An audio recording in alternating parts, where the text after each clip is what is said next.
നടിയെ ആക്രമിക്കപ്പെട്ട കേസിലെ വിധി വന്നതിന് പിന്നാലെ ദിലീപിനെ സിനിമാ സംഘടനകളിലേക്ക് തിരിച്ചെടുക്കാനുള്ള നീക്കത്തിനെതിരെ പ്രതിഷേധം.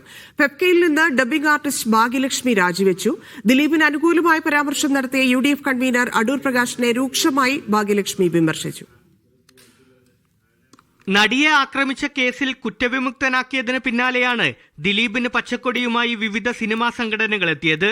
ദിലീപ് നോട്ടീസ് നൽകിയാൽ തിരിച്ചെടുക്കുമെന്ന് ഇന്നലെ അനുകൂല വിധി വന്ന് മണിക്കൂറുകൾക്കകം പ്രൊഡ്യൂസേഴ്സ് അസോസിയേഷൻ പ്രഖ്യാപിച്ചു. സിനിമാ പിന്നണി പ്രവർത്തകരുടെ കൂട്ടായ്മയായ ഫെഫ്കയിലേക്കും ദിലീപിനെ തിരിച്ചെടുക്കാനുള്ള അനുകൂല ചർച്ച നടക്കുന്നതിനിടെയാണ് ഭാഗ്യലക്ഷ്മി അംഗത്വം രാജിവെച്ചത്.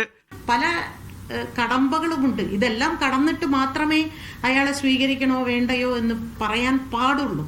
സാധാരണ എല്ലാ കാര്യത്തിലും വളരെ നിയമം നോക്കി സംസാരിക്കുന്ന ഒരാളാണ് ഫെഫ്ക ജനറൽ സെക്രട്ടറി. പക്ഷെ ഈ വിഷയത്തിൽ അദ്ദേഹത്തെ സ്വീകരിക്കാനുള്ള ഒരു ആവേശം അത് ഞാൻ കണ്ടു. താരസംഘടനയായ അമ്മയുടെ ഭാരവാഹികളോ വനിതകളായ സിനിമാക്കാരോ അതിജീവിതയെ വിളിച്ചില്ലെന്നും ഭാഗ്യലക്ഷ്മി. ഫെഫ്കയാവട്ടെ, നിർമ്മാതാക്കളുടെ ഇവരാരും അവളെ ഒന്ന് അന്വേഷിച്ചു പോവുകയോ ഞങ്ങളുണ്ട് നിന്നോടൊപ്പം എന്ന് സ്ത്രീകൾ പോലും അവളോടൊപ്പം നിന്നില്ല എന്നുള്ളത് എൻ്റെ ഒരു വലിയ പ്രതിഷേധമാണ്. താങ്കളുടെ പാർട്ടി അധികാരത്തിൽ വന്നാൽ അതിജീവിതമാർക്ക് നീതി ലഭ്യമാകുമോ എന്നാണ് ദിലീപ് അനുകൂല നിലപാട് സ്വീകരിച്ച UDF കൺവീനർ അടൂർ പ്രകാശിനോട് ഭാഗ്യലക്ഷ്മി ചോദിച്ചത്. അതിജീവിതമാരെ അറിയണമെങ്കിൽ പെൺകുട്ടികളോട് സ്നേഹം വേണമെന്നും ഭാഗ്യലക്ഷ്മി. നടിയെ ആക്രമിച്ച കേസിൽ ഗൂഢാലോചനയുണ്ടെങ്കിൽ സർക്കാർ തെളിയിക്കട്ടെ എന്ന് സംവിധായകൻ വിനയനും ആവശ്യപ്പെട്ടു.